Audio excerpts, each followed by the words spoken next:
Hello, everyone. Good evening. Oh, my bird clock just went off. That must mean it's 9 o'clock in New York and 6 o'clock on the West Coast. And that means it's time to start the worldwide community gathering for tonight. And I am so excited and happy to be here to welcome you all to this evening's event. Just want to take a few minutes and look at you all and ground in my heart. It's been a minute, and seeing you and coming together in this way truly is one of my favorite things. I love seeing familiar faces who have been with me in this community. I love welcoming new faces who are inquiring about this community. This education has changed my life for the better and continues to do so every day for the last 13 years. And I really think it's getting stronger and stronger every day. It's like, I say it's the gift that keeps on giving is like the understatement of the millennium. So anyway, welcome to tonight. Tonight, we are so excited to talk about soul-centered living. What's it all about? And we're so excited to embark on this conversation. As you know, we are going to be launching another soul-centered living one in October, which we'll talk more about tonight, and I'll fill you in details later tonight. But without further ado, I am thrilled to turn it over to the one and only Dr. Ron and Mary Hulnick. Well, thank you, Eliza. Thank you so much, Eliza. And welcome, everyone, whether you're a grad of USM or new to this work or have been hanging around the community for a while. We're just delighted that you're here with us. And we like to begin our gatherings by doing a centering process. So, Ron? I'd be delighted. All right. All right. So, everyone taking a nice deep breath. And Lord God of all creation, we ask just now that the room where we're in and everybody's room, wherever you are, now be filled, surrounded, protected, and inspired with that living love that is the essence of us all. We ask that our heart be overflowing and that we send our loving out to everyone who is participating and attuning to this program. And we are very grateful, Lord, for this time that we get to be together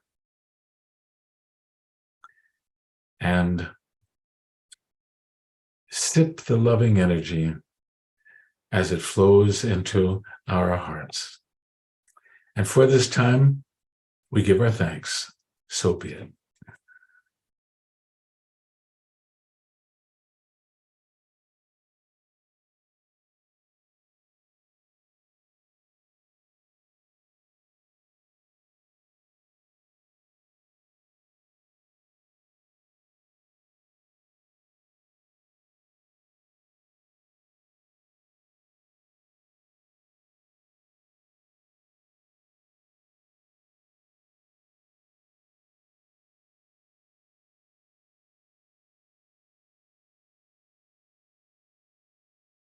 Thank you. All right. So what we like to follow the centering with is a 5-minute peace meditation, just an opportunity to bring your awareness into your heart, to let go of any stress or distress you may be experiencing from your day, or just what's flowing in your life now, to come into the loving that is your essential nature, into the peace that also, that presence of peace resides within you as well, and to allow those frequencies and energies of loving and peace to flow through all levels of your consciousness and into every cell in your body, just cleansing, clearing, purifying, and restoring you to the awareness of the divine love that is your essential nature.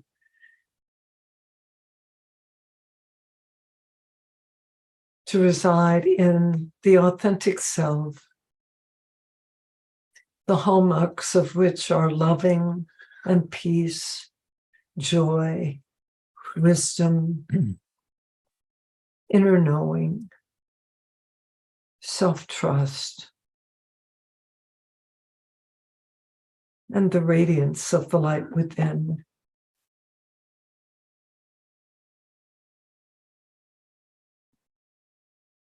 And your heart is the gateway to your authentic self, to awareness of your high self and soul.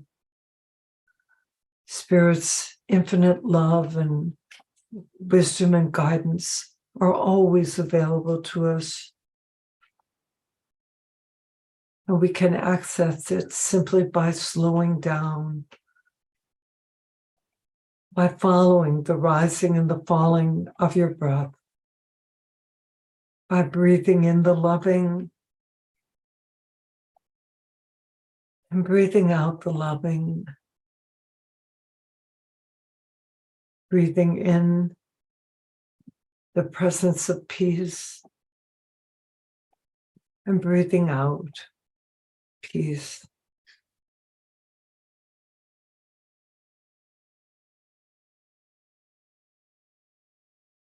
We ask a blessing of peace and love and of awakening ever more fully into the awareness of your divine loving nature be placed with each person present here, with those who will be joining us as the evening unfolds, and also all those that will watch the replay of this evening. And we extend this blessing beyond to our community, to all family and friends, all loved ones. And we ask also that this blessing of peace and love and transmutation of negativity be placed with any person or situation in your life with which you find yourself currently challenged. And we also extend this blessing all across the planet, to all humanity, to all people and to all life forms, to the planet itself. May this blessing of peace prevail in accordance with the highest good of all concerned. So be it.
You'll bring up the handout, Mike. All right, wonderful. Well, tonight's topic is really a fun one, soul-centered living. What is it all about? So, Ron, you want to share Sure. a quote here? Probably a good place to start would be one of John Rogers, who was the founder, for those of you who are new, of the University of Santa Monica. back in one of his early addresses in 1976. And he said this: "It is time we place the spiritual energy down into the physical world.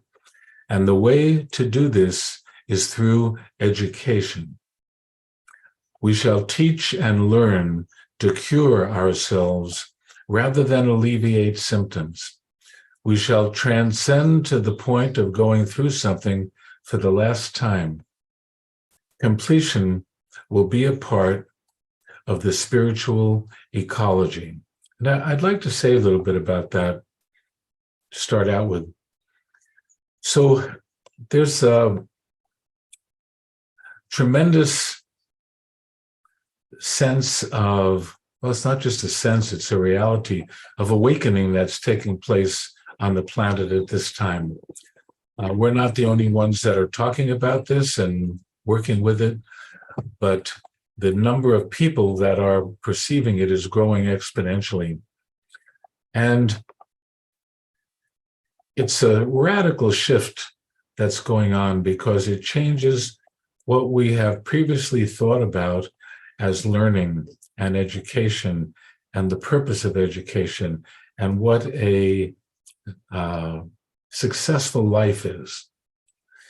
So you may be wondering what kind of educational experience offers a curriculum for teaching and learning to cure ourselves rather than alleviate symptoms. Cure ourselves rather than alleviate symptoms.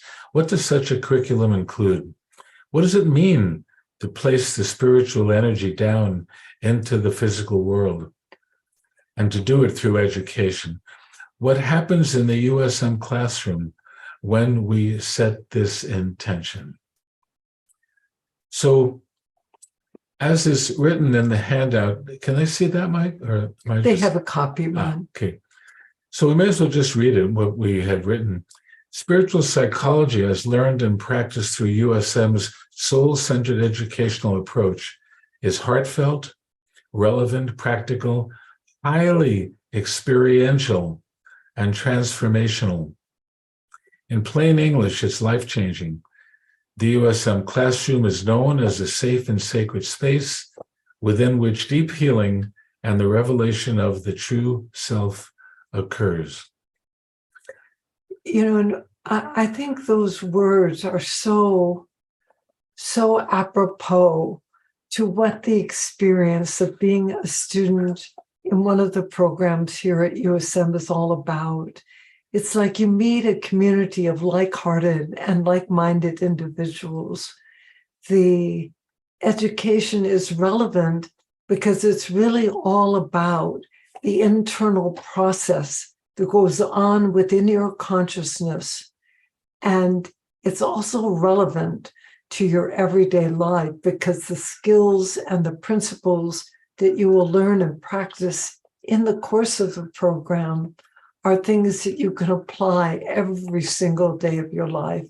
So the education is extremely practical. It's not esoteric and fascinating in that kind of way, but rather it is grounded. I would say it's an educational experience that is both inspiring and revelational. It is highly experiential because a lot of the work that we do in the classroom involves the students, the students and the graduates know this very well, in engaging in three-person processes that we refer to as trios. And we work with learning these profoundly elegant, soul-centered basic skills that are not only in service to your healing and awakening, but will assist you interpersonally in the relationships in your life as well. And the education is transformational because it really is based on the intent that we will deal with the deeper underlying causes of the patterns and issues that you're experiencing, rather than just simply trying to change outer reality or alleviate the symptoms that you're experiencing. And to say that USM is a safe and sacred space, to me, is so accurate. Last Sunday, Ron and I had the blessing and privilege of watching a documentary Oh my gosh. that was created by a man who graduated just a couple of years ago. As did his father before him. Yes. And he's a physician. The name of the documentary is Love/Evolve. And the story was really about the man who created this documentary, his journey from experiencing just consistent anxiety and depression to really coming into the revelation and experience of his authentic self, his true self, and living in that. But part of what was so beautiful, he interviewed several people who were spokespeople really for this kind of work, one of them being Piero Ferrucci, who was a graduation speaker at USM some years ago. But what was also beautiful is that his class had given him permission to come in near the end of a weekend and to film some footage from the USM classroom. And this was included in this documentary. And oh my goodness, seeing that just reminded us of all of the wonderful students and classes gatherings that we had at the USM Center in Santa Monica. And also, what was very special is the video that he had selected really was a transmission of the beautiful sacred energy and that safe and sacred space for which USM is known. Do you remember the name of the film? Well, it's Love/Evolve. And of course, evolve is love spelled backwards. Right. Love/Evolve. His name is Ralph Pierce. No, Stephen Pierce. Stephen Pierce, excuse me. His dad father is Ralph Pierce. And every time he'd raise his hand in classroom, some of you may remember, we'd call on him and he'd stand up with this big smile and say, "Hi, my name is Ralph and I'm from Texas." And then he'd go on from there. So I don't remember the name of the film. Did I just say it? I do remember that you just said it. Yes.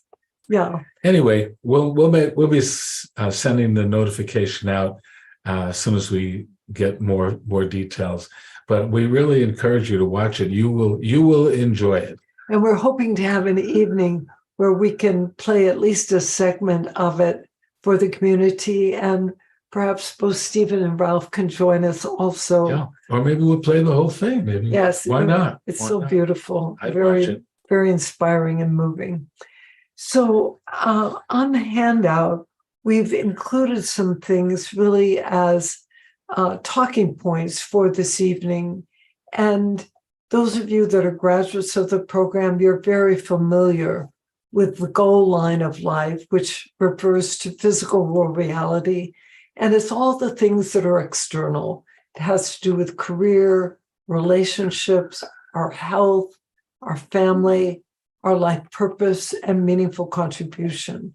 So it's all the things that we engage in physical world reality. And we refer to it as the goal line because most of us are involved in identifying and doing our best to successfully manifest those aspirations and dreams that we have on the goal line.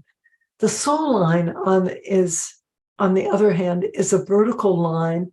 It's invisible and it's internal. It's internal for each one of us. And it really has to do with awakening into our essential spiritual nature. So here at USM, we not only clarify the nature of these two lines, the goal line, which is horizontal, the soul line, which is vertical, but also the relationship between the two and how you can use both of them to move forward in your life and also to experience deep healing and revelation of the authentic self, your essential loving nature and consciousness.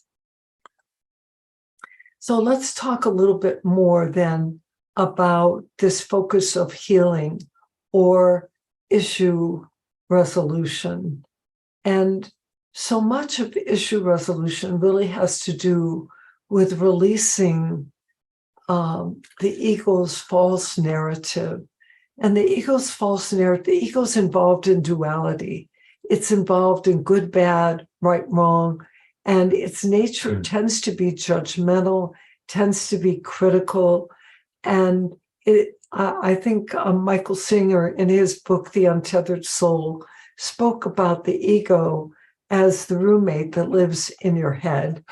And part of the and doesn't pay rent. doesn't pay rent. Very hard to evict.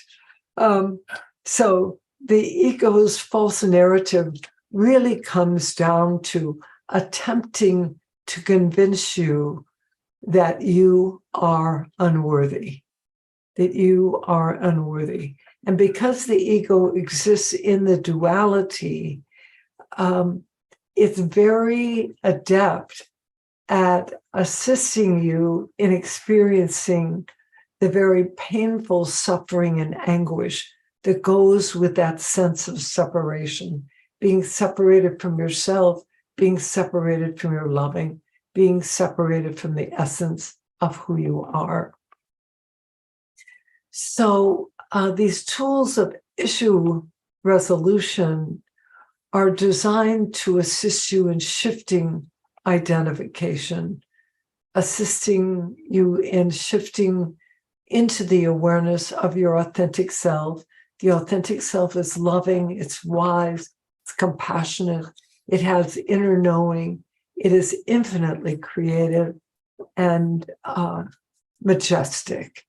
And we love the beautiful quote that was put forward that we are not human beings having a spiritual experience, but rather we are divine beings having and using a human experience for the purpose of awakening.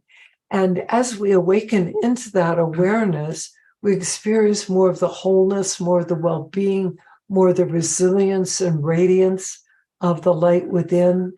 And people wake up to who they are and begin to live life more in harmony with soul's purpose. So how do we do this matter of issue resolution?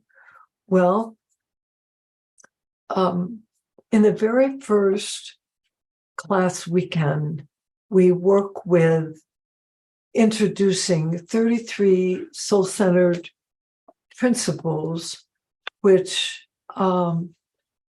provide access into what we refer to as the spiritual context. In other words, access into the realm or dimension of spiritual reality. And once we introduce these basic skills, it's like, these soul-centered principles, it's like they are designed to provide a shift in perspective about who you are and what you're doing here on the planet. In other words, the spiritual context is like an elevator up into higher consciousness and into this greater awareness. And then we go about introducing soul-centered basic skills. And the very first two that we introduce are seeing the loving essence and heart-centered listening, which are just such beautiful skills that you can use in any and every relationship in your life, including your relationship with yourself. And also,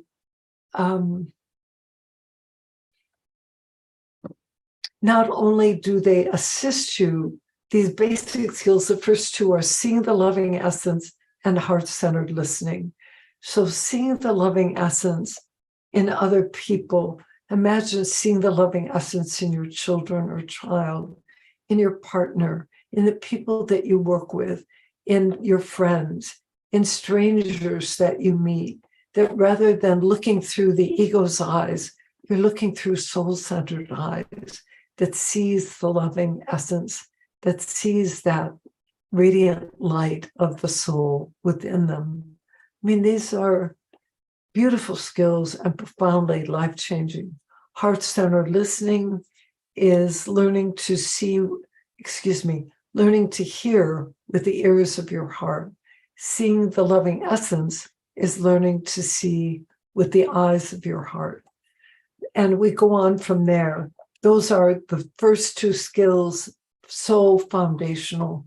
And we work with skills, more advanced skills having to do with intention, skills having to do with compassionate self-forgiveness for judgments, skills having to do with dissolving, I'd say clarifying, resolving, and dissolving projections where you're projecting your own unresolved material onto other people.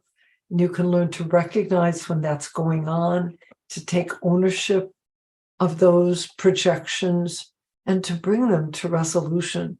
That is extremely powerful and liberating. And we also work with skills like owning and accepting positive projections. Consider for a moment someone that you really admire, someone that inspires you. And that can be a friend, it can be a luminary, it can be somebody who's an artist or creative. And think about what it is that you most admire about them.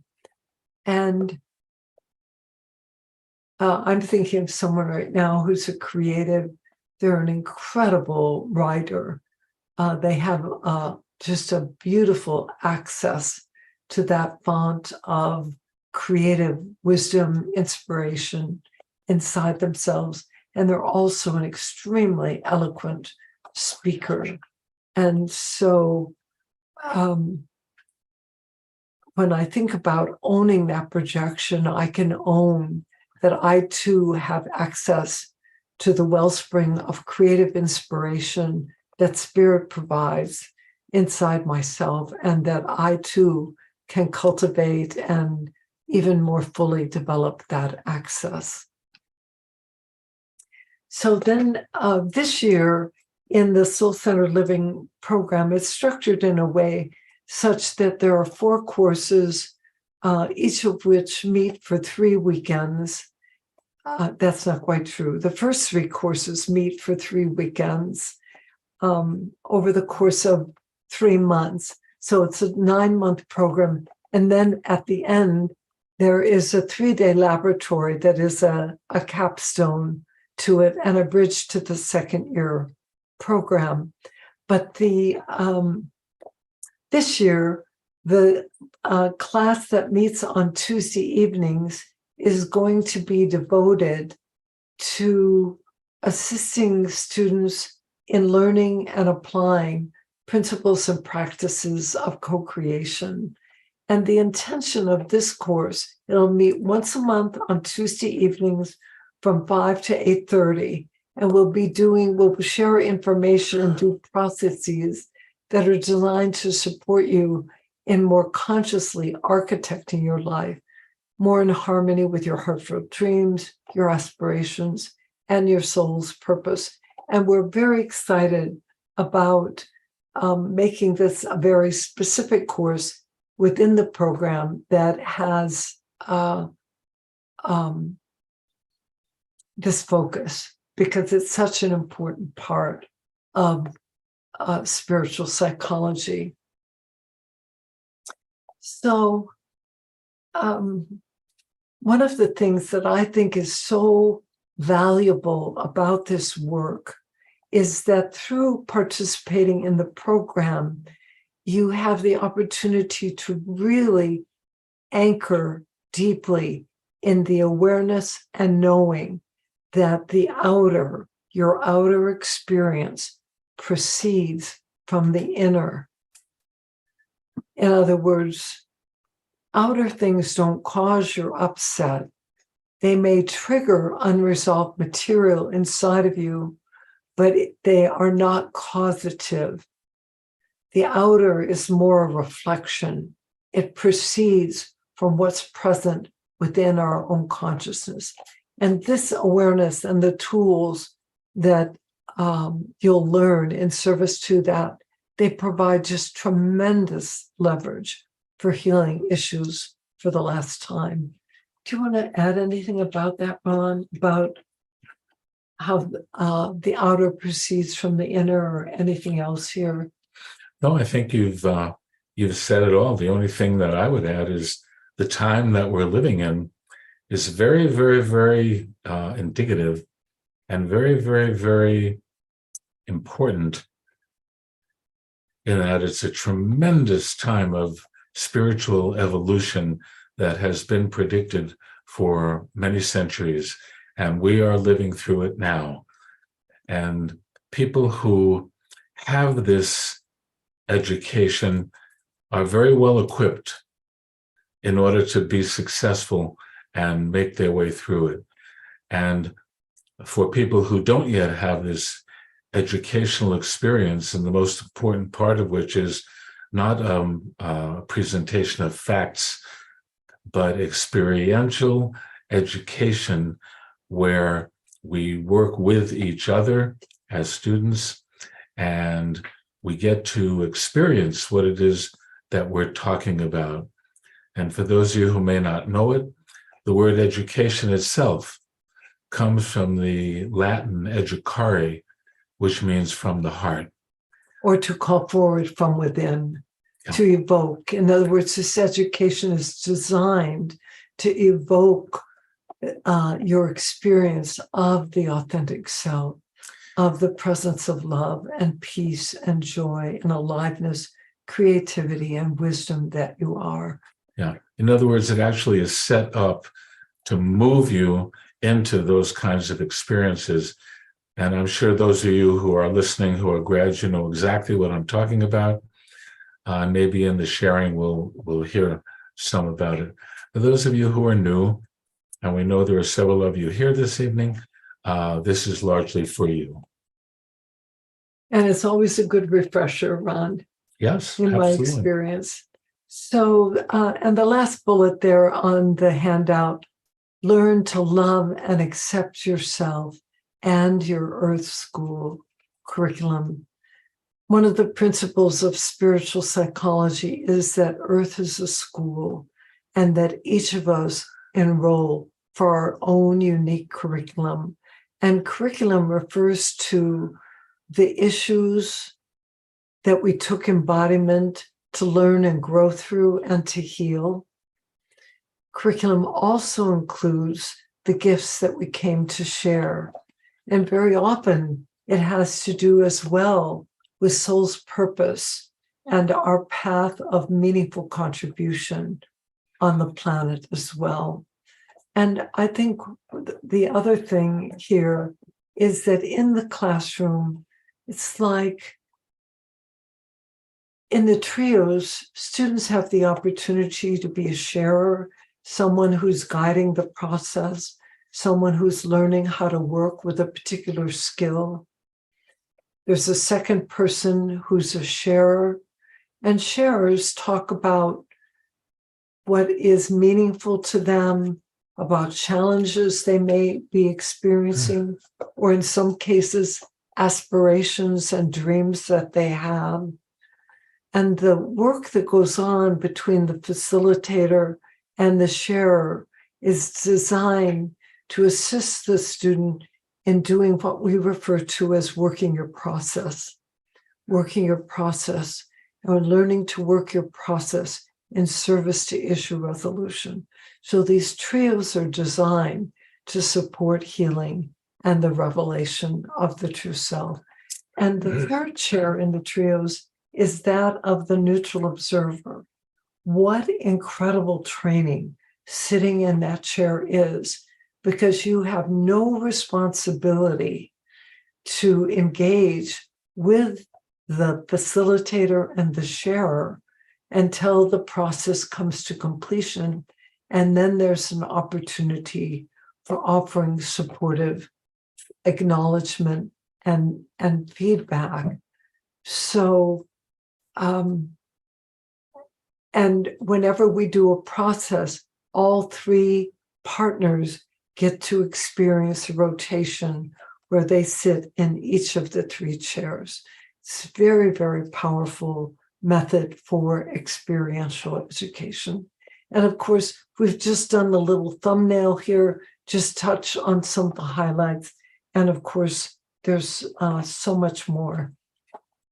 So what we're going to do now is take just a few minutes for you to look at the questions that are on the back of the handout. These are self-reflective questions. And then we're going to open it up for some Q&A, for some sharing, having to do with this evening's topic. And so let's just review these questions. If I choose to live my life in awareness that of my divine being, having and using a human experience, how might that change things? Well, that awareness is a game changer. And I think that inquiry, how would it change things for me? And of course, each person's answer is unique to them. There's no right answer. And the second question, a great question. This was suggested by Eliza and Holly when I was talking with them. How could spiritual psychology support me when I'm in the middle of a relationship, family, work, or any garden variety upset or drama? And the curriculum is really designed to help support you when you find yourself in emotional upset or in mental judgment and anguish. And then another great question, one pattern or issue within my life I would love to truly heal for the last time. Maybe you found yourself in serial relationship with people that you've dated or have been in partnership with. Maybe you're estranged from a family member, and we would just love to heal the hurt and the resentment, the bitterness and anger that you have inside of you. Could be a myriad of things. And then 4, a heartfelt dream I'd love to manifest is, what is a heartfelt dream? For some people, they've been holding heartfelt dreams for a long time, maybe since childhood.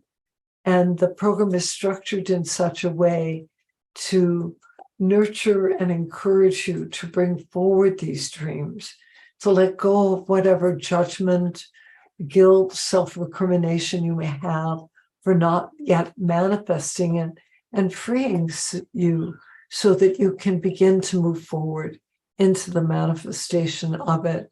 And we've witnessed students at USM co-create just amazing things that just have touched our hearts and truly inspired us. And then the last question, a gift I'd love to cultivate and accept in service to sharing my gifts and fulfilling my soul's purposes. Some people have gifts that they've been challenged to accept, just accept I have this gift, and to cultivate and develop that gift. Because part of why we're here also is to share our gifts. And part of what I love about being in the classroom with all the USM students is just the myriad of gifts and abilities, blessings that are present within the student body, and witnessing them begin to allow themselves to really come forward and share those gifts and the radiance of who they are. So then we have a beautiful quote from a woman who graduated from the program a couple of years ago. Do you want to share it, Ron? Sure. There really are no words that are sufficient to describe the incredible value of the program. To have had this program and those tools through this last year of turmoil has been invaluable. This program has been absolutely life-changing and such a gift. It's assisted me to process so much trauma and to let go of issues that I had wrestled with for half my life. It also allowed me to let go of not wanting to be seen, and as a result, I ended up co-hosting a documentary that will be seen in 10 million households around the world. I have had the blessing of working with amazing and well-known teachers, and Ron and Mary are some of the best I have ever seen. They don't only walk the talk, but are infinitely patient and incredible role models. I so highly recommend the program. It will elevate and change your life in the best ways possible. Wow, that's a lot. Beautiful. All right. So what we'd like to do now is give you a few minutes, probably about 8 minutes or so, to just respond to the questions on the back of the handout. And then, as I said, we're going to open it up for some Q&A, for some sharing. So let's give them 9 minutes. Okay, 9 minutes. That'll be perfect. So we just invite you to center your heart in your loving and just attune to your inner knowing, to the wisdom of your heart, and just make some notes. These are for you only. You'll be able to share your experience if you want, or to ask a question, but what you write is for you. So we just encourage you to write what's so for you. So please begin.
All right. Well, so you can bring that to completion. If there's more you'd like to write, you're welcome to.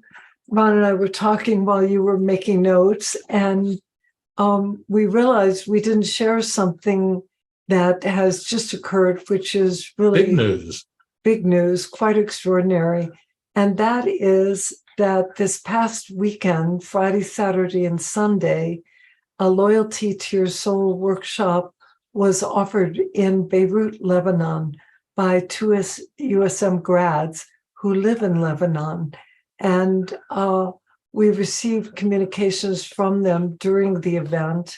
And I'm meeting with them again on Thursday morning, and I can hardly wait to hear all about it. It's just so exciting. And they really have the vision, the intention, the willingness to take inspired action to really bring this work to the Middle East.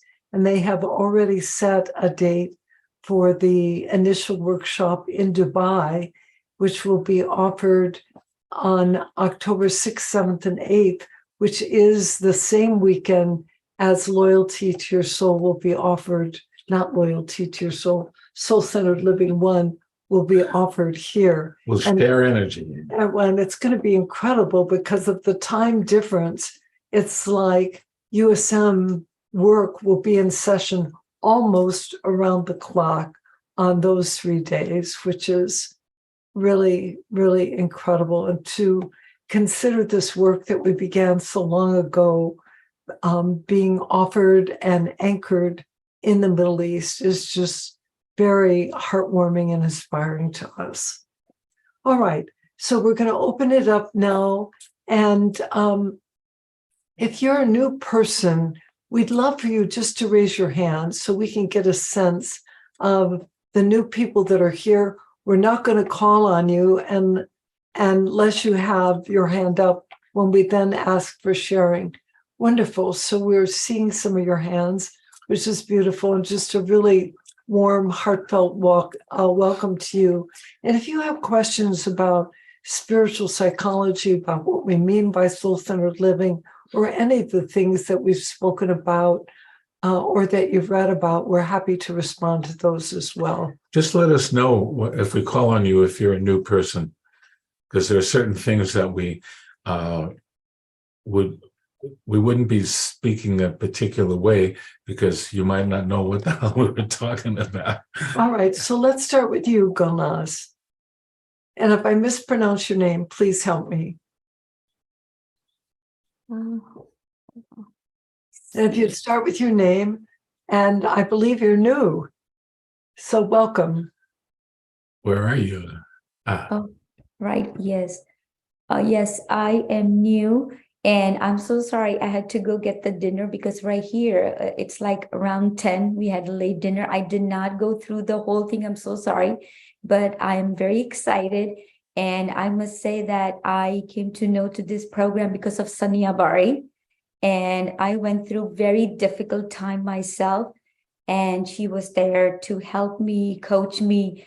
And I myself and a very, exciting endeavors, helping so many people in my community because I went through depression and I was like it was the end of the world for me. And in my culture, it's really a stigma still to go through and then bring it and like coming out of it and telling people that, hey, I've been through that. But I was the one who came out and then I said, hey, I was not anymore. I did not go for any medication. It happens. And someone else does something to you and you're paying. That does not represent you. You can make something out of it. I call my pain fuel, and I made that fuel towards my growth. Went back to school, and here. And I'm so sorry I did not do that because I didn't have time. But I love your program, and I don't know, something about this program. It's just drawn me towards it, and I must say that. You feel like I'm here first time, but it feels like it's already a family, like I belong here. I don't know, it's like really weird feeling. It's You like, do. thank you. Thank you. And I want to take too much of your time, but thank you so much. It's a big We're happy. privilege. We're very happy that you're here. And I love what you shared. And I loved what you shared about how Sonia was able to assist you and that you went beyond the cultural conditioning of keeping your process hidden, that you were very courageous in coming forward and getting the support you needed. And what you just mentioned about feeling this sense of family and connection. This is a very loving community. It's a very supportive community. And very often people that are aligned with this work have that experience. They come in, they feel a resonance, a connection. They know it's for them. Thank you so much. I'm flattered. I would have never thought in my wildest dream that I would have been picked because I was just like tweaking in. But thank you so much for your time and love. And God bless us all and you too. Thank you so much. Thank you so much. Thank you for your sharing. Thank you. Beautiful. All right. So Kathleen.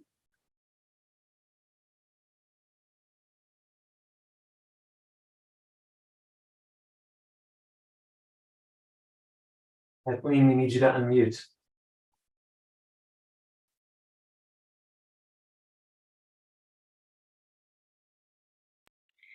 Can you hear me now? Yeah. Yes. Oh, great. Okay.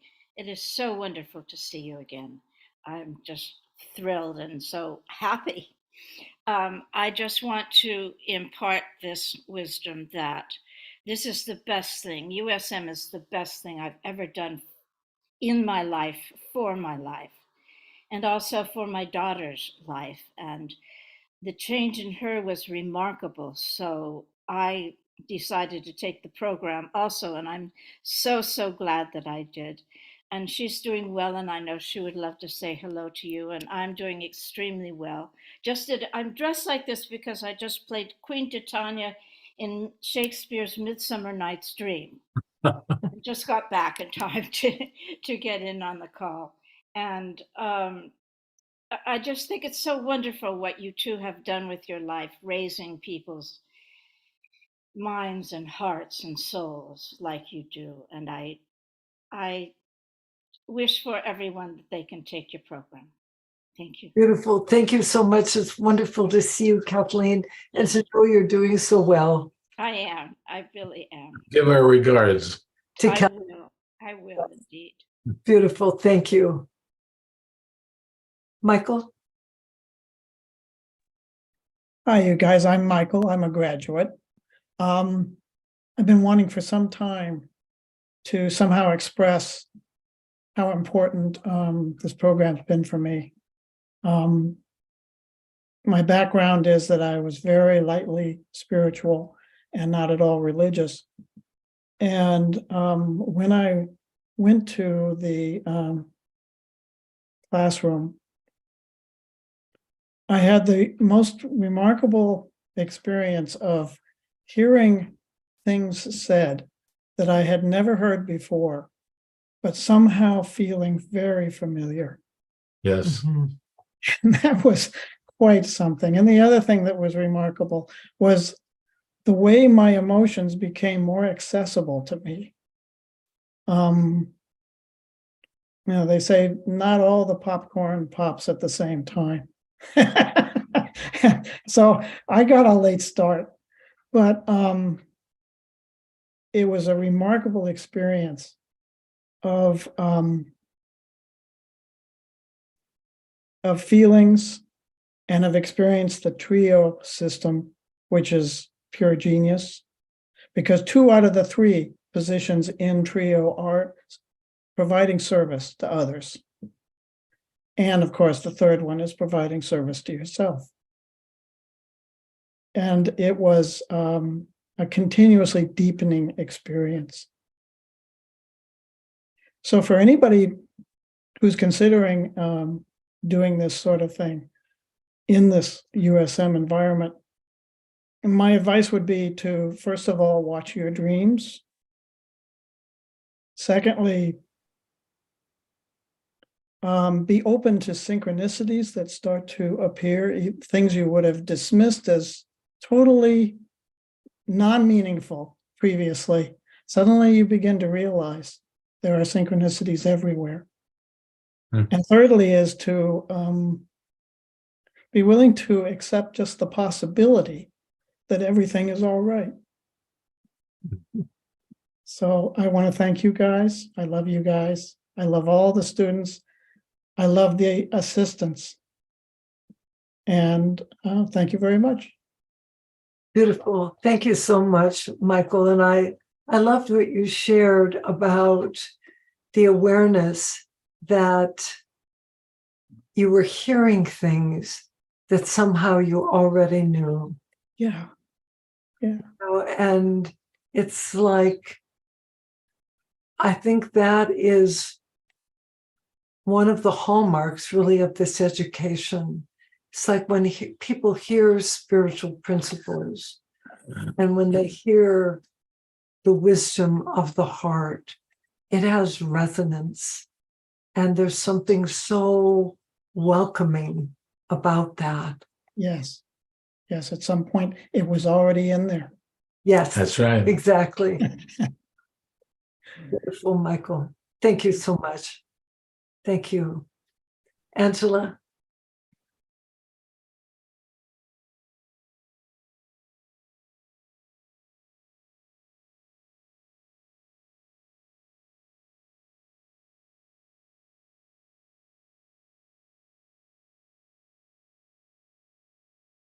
Unmute. Okay. I couldn't unmute from here, but you guys unmuted me. So I'm Angela. Angela, Yes. would you refresh my memory and tell us how long you've been involved with USM? I have been involved with USM since 1986 or 1984, That was maybe. the first year, wasn't it? No, it wasn't the first year. Wasn't Well, it was the very first class that you did at Kohinoor. Right. That was the very first class. The USM class I took the second year. But Mary told me that before I could do the master's class as a workshop, I had to do a practicum. So I did the practicum first, and then I did the 2 years as a workshop, and then I did the practicum again. So I remember that practicum, Angela. That was very special. It was very special because you became my mother in that practicum.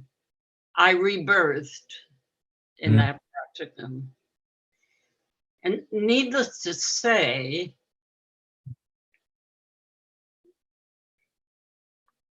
the first time that I heard both of you speak, something in me said, you are going to heal through this process.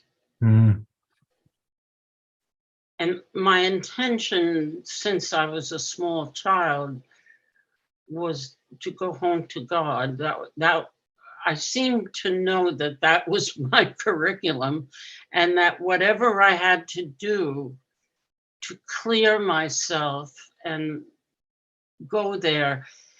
And needless to say, every opportunity that looked like a challenge was the step to success. And at this time in my life, I do know that there is no challenge that ever comes to me that is not for me and a step to success. Right. And I also know that it is what it is. And it doesn't have a whole bunch of stories. doesn't have, it is what it is. Mhm. And then that's what I deal with, what is.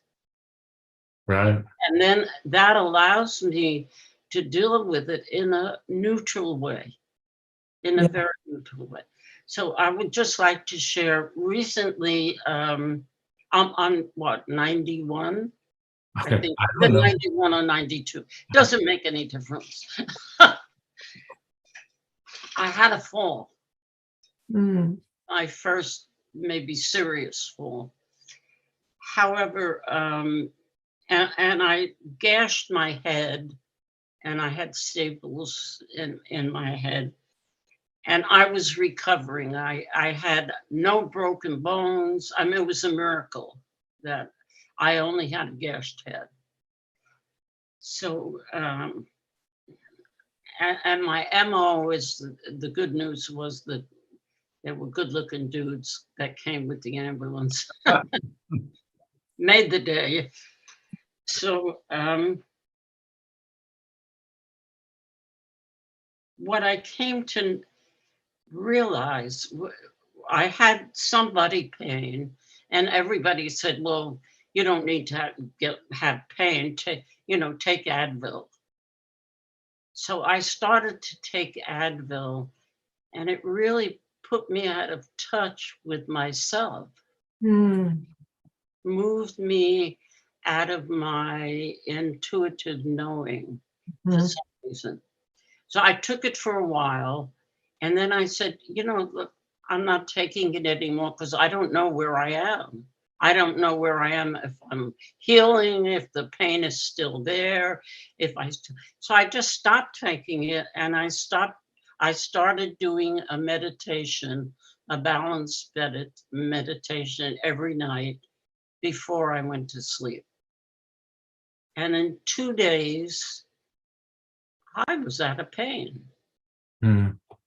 So I went into natural healing. Mm. What the abilities that we already have inside of it, the body knows.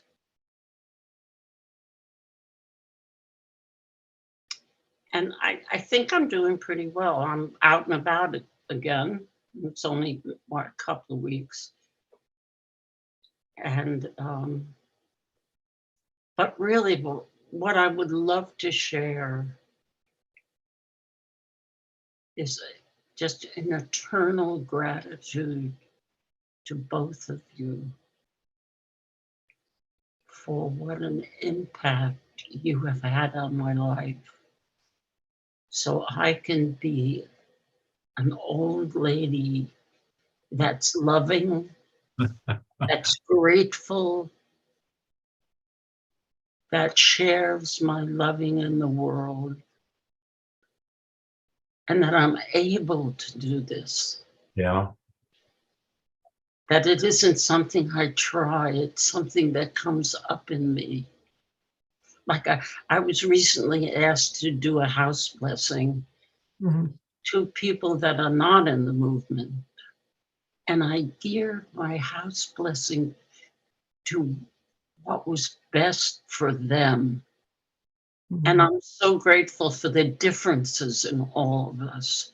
Like each unique person is like an adventure. They're adventures. So this program, I mean, I don't know really how anybody can not take it. Because if you hear it and it moves something in you, that's a signal for you to grow. Hmm. Like a friend of mine said, well, I was going to do this program, I enrolled in it, but now I don't know, I'm having all kinds of considerations. I said, well, that's your signal to grow. You're having the considerations, you need the program. you know So just thank you, thank you, thank you, thank you. Thank you. Thank Well, you. I love what you're sharing. And, it's incredible to be at the place you are in your arc, your soul's journey in this lifetime, Angela, and to be experiencing a wisdom and love inspired life rather than a issue driven life. And I Yes. just acknowledge you for taking dominion within your own consciousness, for doing the work to fulfill what you knew as a child was your destiny, Yes. to prepare yourself to go home to the heart of God. Yes. And I also know that whatever issue comes up has already been resolved. That's beautiful. And that's so powerful to know that everything that happens is for you and that it is presenting an opportunity to climb the rungs of the ladder of your own spiritual evolution and awakening. But the best thing is that I no longer ever give it lip service. Mm-hmm. That the lips of love and knowing what is, that it is what it is. Beautiful. I am who I am. And what you see is not exactly what you get, because there's a lot more. Could I offer you one small suggestion? I would love it. Rather than saying, I know what I am, you might want to start saying, oh, not, rather than saying, I know who I am, you might want to start saying, I know what I am. You know, you have said that to me before, and I have been doing that. And in a moment of unawareness, I say the other. But in moments of being totally aware, I do say that. And I do say that at night in my forgiveness process. Good. Beautiful. Beautiful. God bless Thank you, you. Angela. Thank you so much. God bless both of you. Thank you. Love. Miriam, and we want to invite some of you that are new to this work, and it's like you don't need to have what you consider something important or significant to share. It's just what's present for you, and if you have a question, we invite you to join. Miriam. Hi, I'll be brief. I met you in March 1982, and I started Kohinoor in 1984. It has been the best investment of my life. Contrary to Michael's experience, everything was new for me, everything. You mean to tell me that what I'm complaining about my husband is my reflection? So that was, yeah, it was a hard to swallow, but it was so valuable. It still is. I turned 79 this year. So I had never stopped. It, again, it's been the best investment of my life. And honestly, it has been the most important experience, the most important learning of my life. And I really appreciate it. And I also appreciate not only you, the two of you, but me for making those choices again and again and again and again. So thank you very much. Thank you very much. Well, and Thank you, Miriam, Miriam. your persistence, the clarity of your intention, your resolution to keep showing up here and just deepening in your integration and application of this work really is inspiring, Miriam. Bless you. Thank you. Sharon?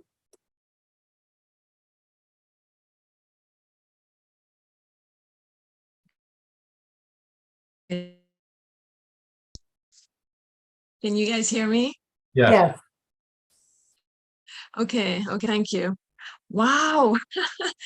I just wanted to speak and share.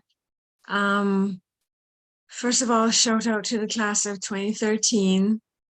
I was brought here through a series of just miraculous events. It was right after 9/11, and I myself completely just at a loss. And I had known about the program, I wanted to join, and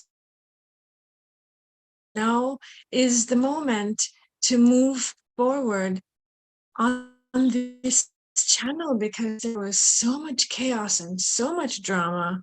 And I had just gotten laid off from what I thought was going to be a long-term career. So I stepped out in faith. I knew people that had done this program, and I wanted that peace, power that comes from within. You know, it's not the job, it's not who's in my life, it's what's inside of me. And it was screaming to come out. And you know, I could go on and on and on. I really just, what I want to share is the one thing that I think has been the most powerful for me, which is, regardless of what is going on the outside. For example, if I'm having a difficult conversation with someone that I care deeply about, this is actually what I wrote on my paper when I was doing my inner reflection. You know, if I'm getting some feedback from someone that's very difficult for me to hear, in the past, what I would do is shut. I didn't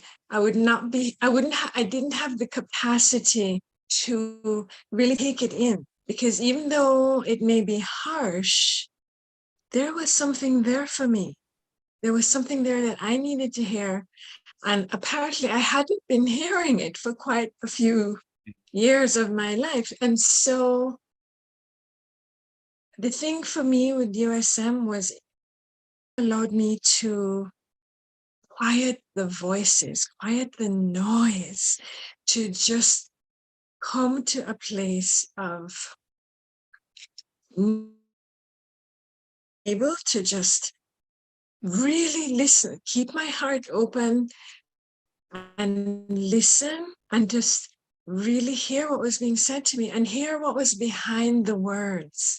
Behind the words is where the real message was coming from. And so it's I'm able to remain present even under difficult conversations. I've learned how to really listen, first to myself and then to the that's coming in. I've opened up my heart. It might just be a coincidence that I've been married for the last 18 years, but that was always a dream of mine. But I do believe it's directly related to the work I did here at USM. And so just know is what I'm experiencing. I take it as pure feedback. You know, it's coming to me from spirit. I have the power of how I take it, what I do with it, how I allow it to transform my life. That's what I wanted to share. That is so beautiful. And what a wonderful encapsulation of what is such a powerful and profound learning, and the shift that has occurred for you, Sharon. I'm really happy for you. Thank you. It's Thank you. lovely to see you again. Thank you. Thank you. It's great to be back in the energy. Yes. Yeah. Yes. God bless. Yes. Patricia.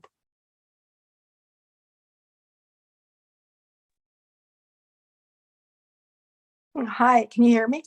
Yes. Hi. I am relatively new to USM. I didn't do the course, but I did the Loyalty to Your Soul. And I'm going through something really deep right now. I'm going through a deep depression. And I don't know why I raised my hand, but I thought I would share. I didn't know if anybody would have anything to say, but I never could afford the course. And I met with, God, what's his name? He used to be with you in the beginning of the course, Barry. Yes, Barry Barry. Clark. Yes. Yeah, Barry. Is he still there? No, Barry is now in his own private coaching practice, but Oh, wow. with us for many, many, many years, and we love Barry dearly.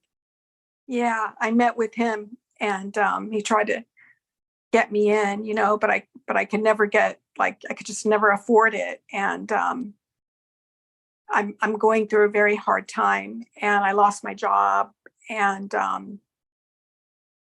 just feel like I'm falling down the rabbit hole. I can't get out of bed.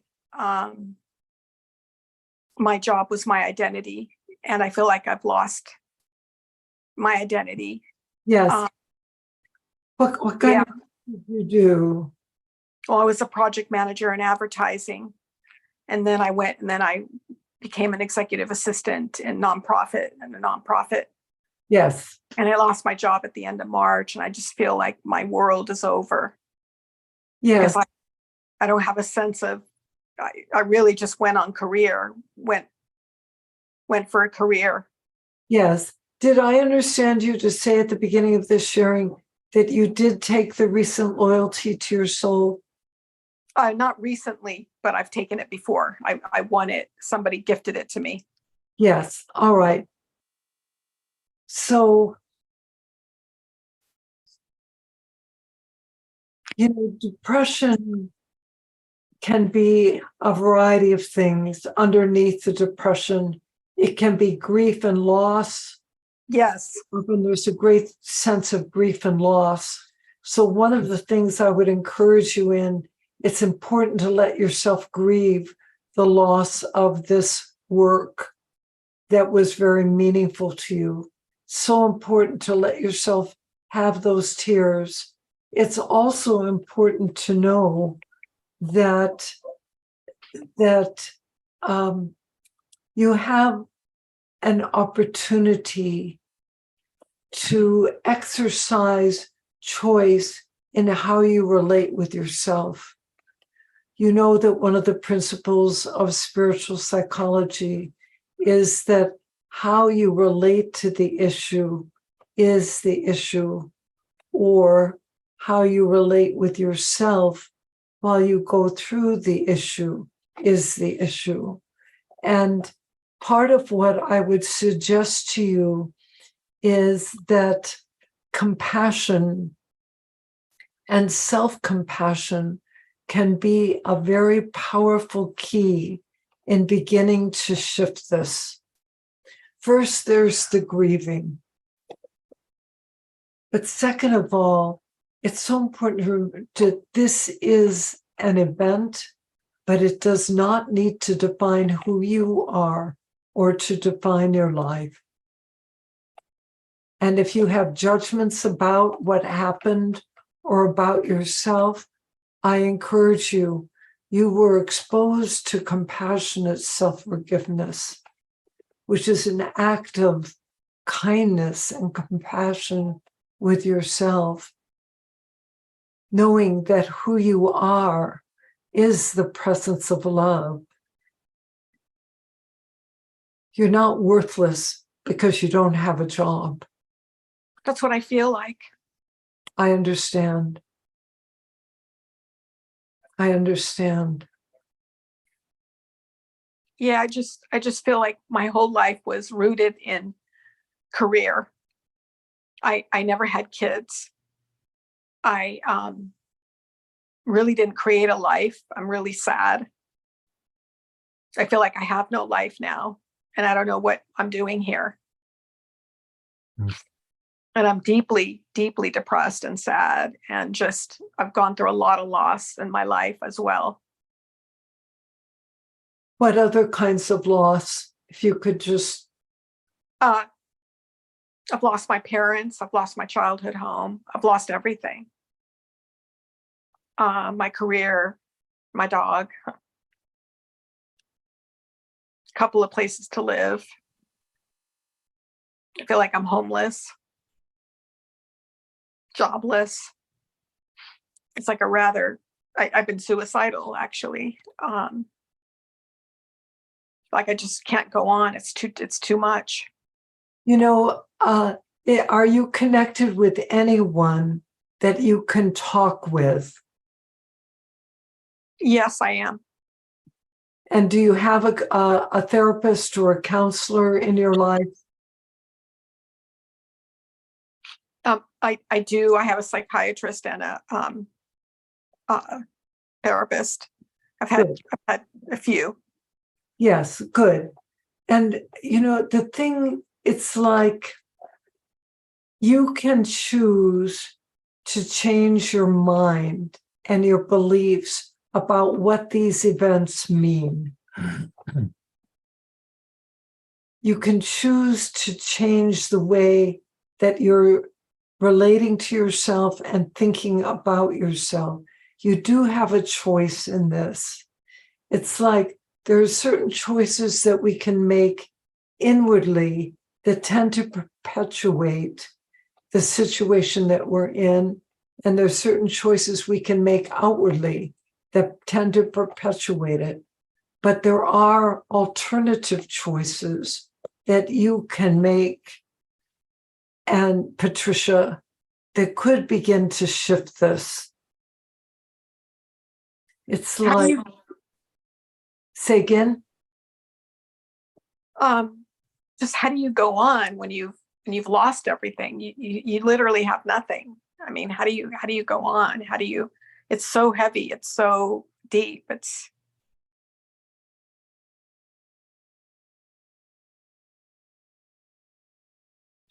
Somebody texted me about sending me the resume. Yes. Yes. See, part of it is, it's like the way we create is through focus, intention, and action. I have no doubt that what you've been through is very painful. Oh God, yeah. And at the same time, what I would say to you is that the human spirit, your spirit, is incredibly strong and incredibly resilient. And that you can take action on your own behalf. And you need support. It sounds like you have some support. I have some. I don't know I don't really have a family anymore. No, I hear you. Here's what I suggest. And maybe one of our staff can assist you. We have someone who's part of our faculty who's here this evening, Susan Perry. I'm not sure if Maria's here as well. I just don't know. But I saw Susan earlier. And I would suggest that there's an opportunity for you to speak with Susan. Susan? Her name is Susan. And one of the staff will assist you in connecting with her and assisting and placing you in a breakout room with her where you could, where she could talk with you. And if you could put your picture on screen, it would be helpful in meeting with her. Okay, I'm in the dark. Let me turn on the light. Let me turn on my camera. Thank you. Where do you live? I'm in Culver City. Oh, Yeah. so you're local. Yeah, here I am. Yeah. Yes. You know, and I just encourage you. It's like one of the things that is so challenging is when we feel hopeless, helpless, and worthless. That's how I feel. Yes, I really get it. And at the same time, your feelings are not all of who you are. You have a heart and you have a spirit. You have love to give and to share. And I just encourage you, speak with Susan. And it's important to speak with your therapist about helping you make a plan. And it's very, very important that you grieve these losses so that you can let go of the grief, which would then free your energy to move forward. Yeah, I don't have any energy. I have no energy, zero energy to live life.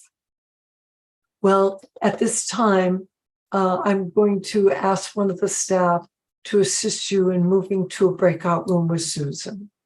Okay, okay, Thank you for your sharing, Patricia. I have a question for you. sure. And have you ever thought of taking USM? Oh, yeah, I have, totally. I just can't afford it. I don't, I never have the income for it. I So never have money for it. are you saying that finances are the only thing that's in your way? Yeah, it's been in my No. way my whole life. So if somebody were to come forward to pay your tuition, you would come? Yeah, yes, Oh, yes. all right. Well, let's see what turns up. Okay, And I'm one of open to that. one of the staff will assist you in meeting with Susan. Susan, what is her last name? Her name is Perry, and she's here in the group this evening. One of the assistants will assist you in meeting with her. Okay. All right, wonderful. Thank you. All right, Jennifer. Hi, Ron and Mary. God bless us all. Light to everybody. Thank you. I'm so grateful that my spiritual life is so rich and so filled with light and love and divinity. And I know this I see this in everybody. And when they say that the physical reflects the spiritual, and I don't know if it's my karma or something, but my life has been quite chaotic and a lot of ups and downs. And a pattern keeps reemerging. I don't know if it's self-sabotage. Go ahead, Mary. Well, I want to say something. I don't think the physical reflects the spiritual. Thank you. I don't, that is not part of our teaching. And I don't see things that way. It's more that we come with curriculum, which is patterning in consciousness that resides within the mental and emotional levels, as well as the unconscious. But it is not a reflection of your soul. I had such heavy self-judgment about that because I know my soul. I mean, I know I am my soul. I don't know how to put it in words. I can't. But I know the challenges help strengthen me and deepen my faith in God, that God is, Spirit is doing everything for me. And I'm wondering if I'm sabotaging when I see the patterns going on. It's like almost like success, and I do something and it goes down. It's been a roller coaster my entire life. And I see these patterns going on. If there's a way of asking for grace, I've asked for grace to clear these patterns, but I know I survived them. I keep going on. And there's laughter, there's humor. At the same time, there's severe depression, fear, anxiety, that sort of thing. The human emotions that I always overcome, we always overcome it as a partnership. So I'm just wanting to see if there's a way to really have, what I would say, more comfort. I know we grow in adversity and this sort of thing, but I don't know if I'm tired of the struggle. It seems like there's a struggle that goes on and it's a strengthening, but I sometimes see it as a struggle because it's repeated so many times. Yes. Well, there are several things, and I know Ron has something to share with you as well, Jennifer.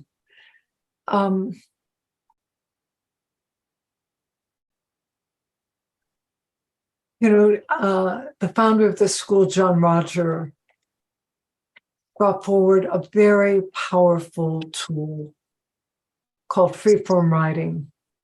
And he talked about the purpose of freeform writing was really to clear discontinuous energies from the consciousness and the unconscious. Mm. And I know it's a tool that you're familiar with. We work with it here at USM as well. And I would encourage you in the practice of freeform writing, followed by compassionate self-forgiveness. Thank you. That's definitely key because I've resisted that for some reason. I think that's part of the whatever that pattern is, but I commit to this. I do commit to freeform writing and compassionate self-forgiveness. And I would encourage you to clarify within yourself the frequency of the commitment. I know people, I mean, and what I'm going to say now is kind of the upper realms of it, people who've done it daily for 2 years. And I know people that do it occasionally. So I encourage you to be specific with yourself about the commitment. And I have an awareness coming to me about what you said. I wonder if part of what you're working with is a resistance to accepting your embodiment. Yes, Ron mentioned something in the practicum about I don't get you fully on board. I'm paraphrasing, Ron, but something like I don't get you fully on board with your next steps or you're fulfilling your purpose here, doing things. And there's I'm seeing such hatred towards the people that have embodied as transgender that I've never seen or experienced anything quite like this. There's an empathy that goes out towards the children because I've survived it and I'm going to keep going no matter what. But I guess I see that my embodiment, I'm realizing how traumatic the childhood was. And, you know, my parents weren't familiar with this situation back in the 50s and 60s. And when it comes up from my siblings at this point in my life, yeah, I've judged that. I have judged it very much.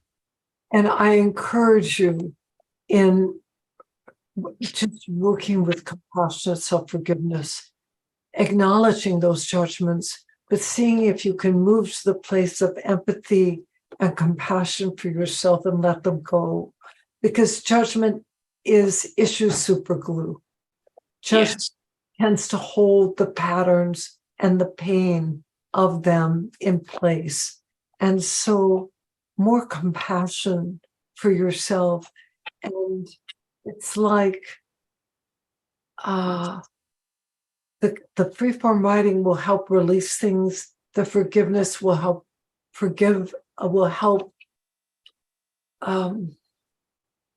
release the pain of the separation, which is part of what I hear you sharing.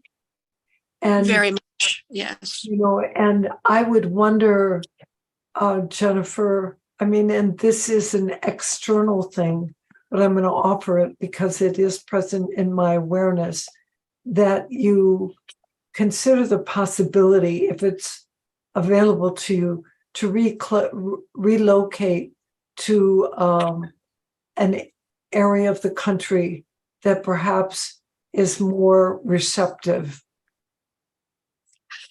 Yes, that is definitely what I'm doing. I'm trying to sell off the antiques so I can move, and it's coming up with the funding to do that. So I'm placing that in the light, and I'm willing to let go of everything to move out of here, to move to where there's more wildlife that I can rehab and just a different consciousness on the planet. Sometimes I think I'm here to help with children that are dealing with things. I'm speaking to them and encouraging them. But I think that maybe it's a little, being in my hometown where I grew up is San Antonio, is a little too close to home, so to speak. No pun intended. Yeah.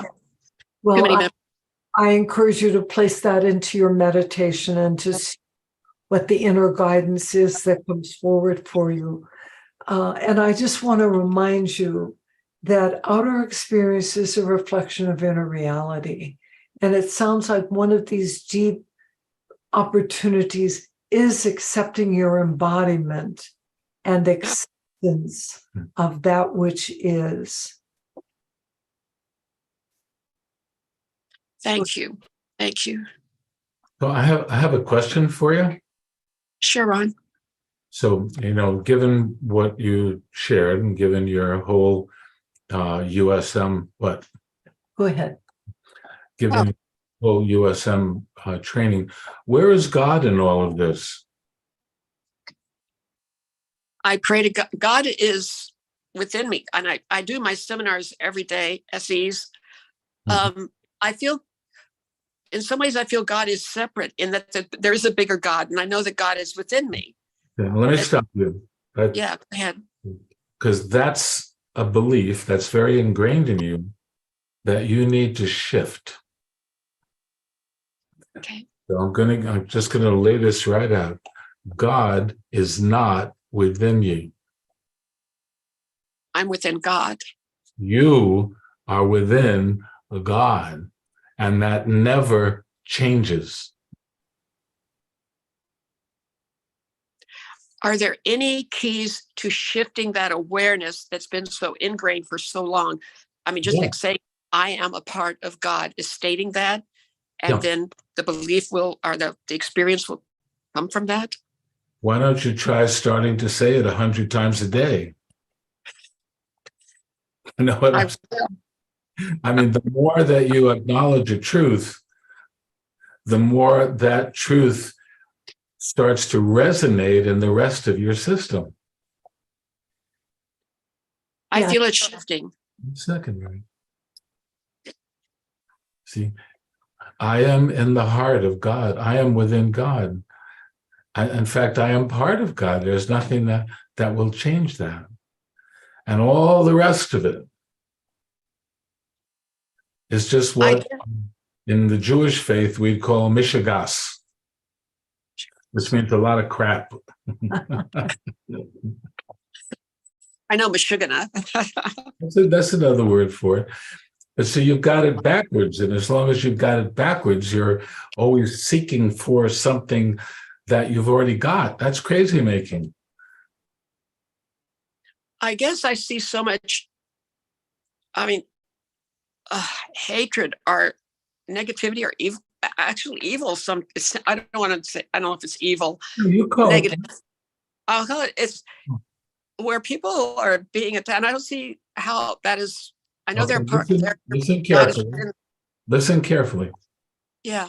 Earth is a school for the evolution of consciousness. You've heard that before. Yes. All the stuff that you're talking about is part of what's yet to be learned. Okay. You can do your part by learning the stuff that you're working to heal that's yet to be learned. So that part of God is learning. Forget about the rest of it.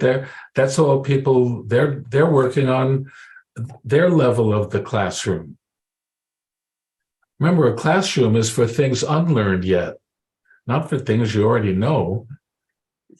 So we're all here learning that which we don't yet know. And there are some of us that are further ahead than others. And very often they serve as teachers to those who come behind them. But to let go once and for all of the notion that any of that is still unhealed is in any way, let's call it negative. And with a capital N, it just doesn't exist. Everybody is here learning something, or they wouldn't be here.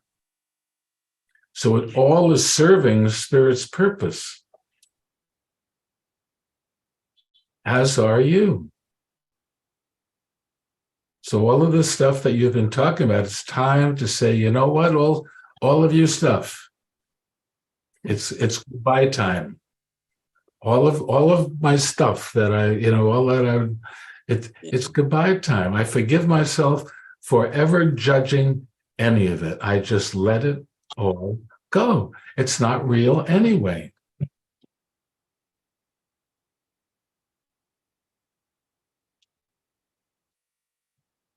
One heck of a movie. It is one heck of a movie. We should make a movie with that title. That'd be really good. It's a heck of a movie. Is this helpful? Very much, very much. I feel the shifting going on through here. Right. through That's and what I it- anticipate you would feel. Yes. God bless you. Thank you so much. You bet. God bless. Thank you. Thank you so much, Jennifer. All right, Christina, it's so nice to see you. It looks like you're healing well. Well, here I am. Last time I saw you, it was right before I had a stroke and brain surgery. Yes. And the brain surgery was a miracle. It was one of those things where I didn't have very good chances. And Mhm. everything about it, and I've been told I need to write it up. And what I'm here to express to you and to the group about this, the the surgery was an urgent situation. I had no warning about this till I had the stroke, and they removed a tumor the size of a grapefruit Wow. in my right eye. My healing has been, nobody can believe it. It's so incredible that people would come into the hospital room. There was a glow, they told me, like a aura happening in the room. And the nurses were coming in and looking at me and looking at my chart and saying, I can't believe this woman is that age. Everyone thought I had a facelift, because of what happened with this surgery.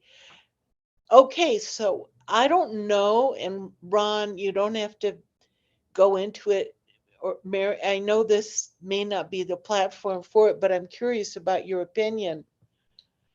I have changed since this surgery, and um, I have been on, I'm not on drugs, I'm not on pharmaceuticals, I'm not on anything, and my expansion of love is incredible. I can't um, and it's contagious. So it like is what I'm told, and I don't know. I can't say, oh, the surgery gave me higher this, higher whatever.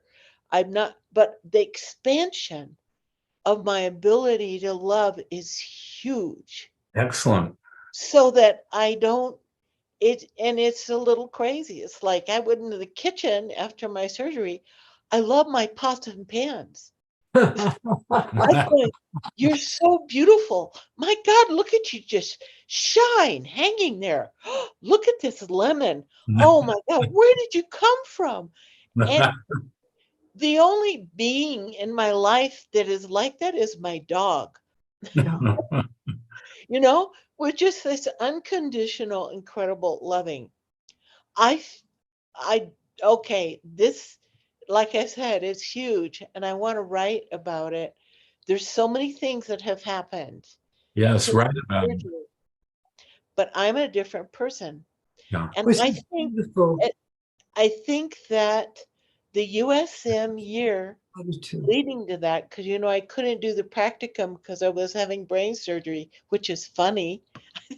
I think it's sort of, there's humor in that. Um, but it was preparation. I feel there was a preparation for what's happening now.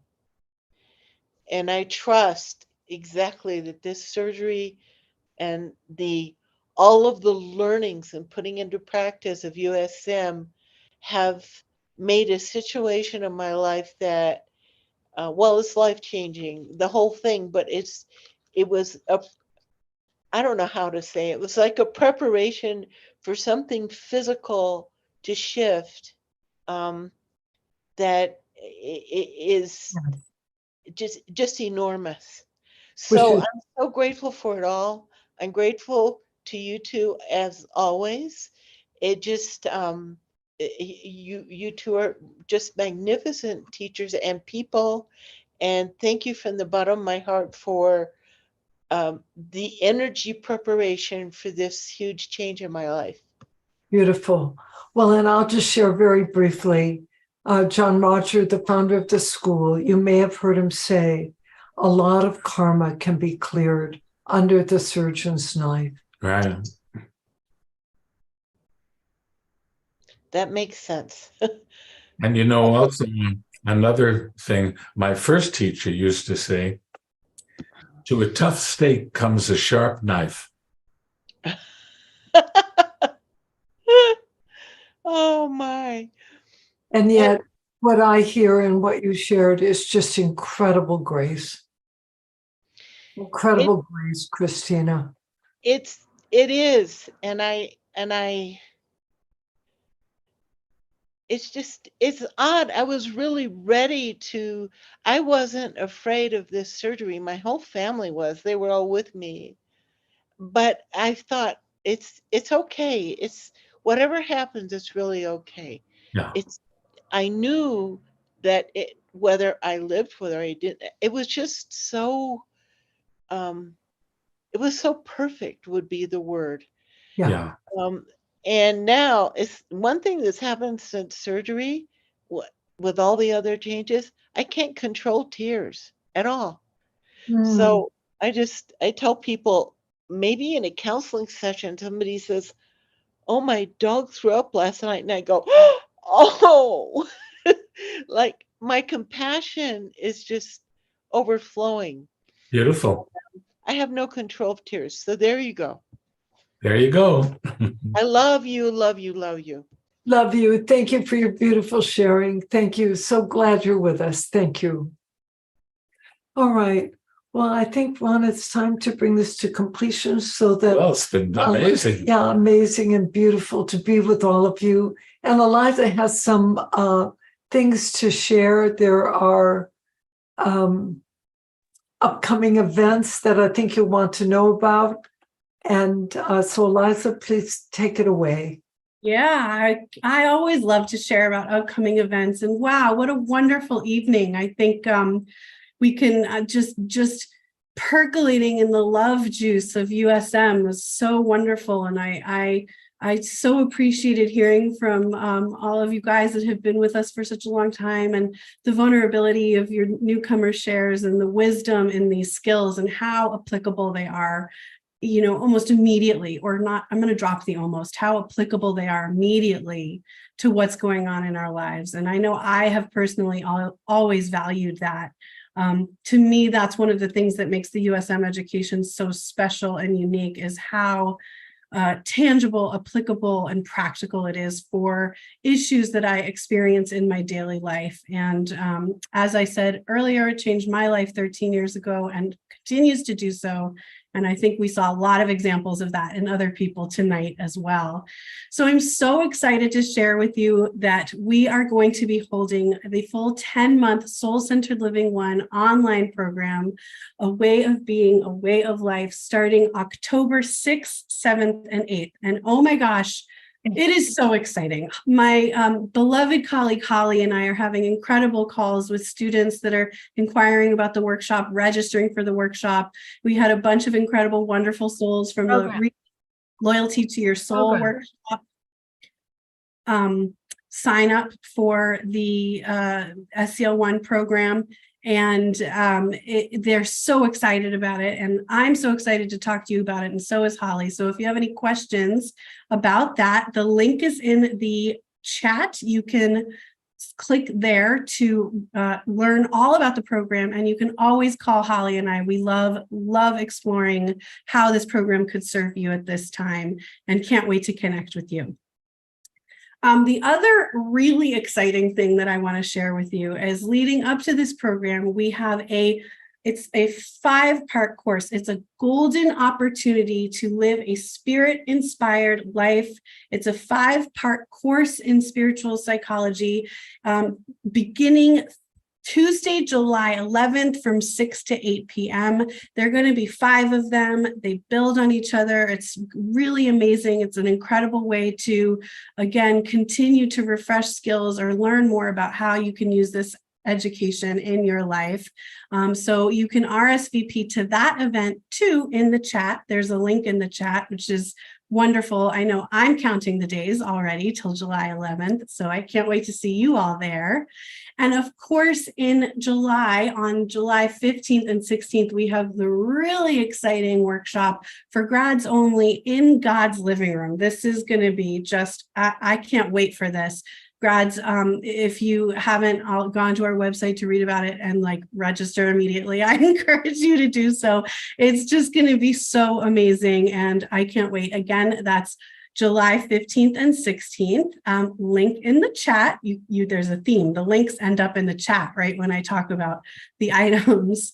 And as always, we're going to have rooms to mingle after tonight's event. So once we say goodnight, Holly and I will have our own rooms if you have any questions about the Soul Center Living One program, and you guys can mingle and soak in the loving together in the other rooms as we like to do at USM. So that's all from me, and I'm going to hand it back over.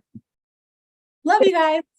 Yes, thank you so much, Eliza. And we really are excited about the upcoming In God's Living Room, which is for grads, and also very excited about the 5-part course in spiritual psychology that will begin on July 11th. And it will meet approximately every 3 weeks through the summer. And it's just 2 hours every 3 weeks, but will be a wonderful opportunity to deepen in your awareness of what this work is, and for those of you that are grads, how you can continue to deepen in how you use the tools. So we love you, and I want to mention that program, that 5-part series, is complimentary. It is complimentary. There's no charge for it. It's really a gift from the university and all of us here to all of you. So invite your friends and family to participate with you. All right, so let's unmute everyone so we can say goodnight and bless you, blessings of light to you and to all that is unfolding in your life as well. Good night, everyone. Good night. Love you. Thank you. God bless you. Night, Love you everyone. guys. Love you guys. Love you, Ron and Mary. Love you, Eliza. And the 6-pack team. Love you. Great night, guys. Yeah. Everybody. Thanks, Ron and Mary. Love from Nate.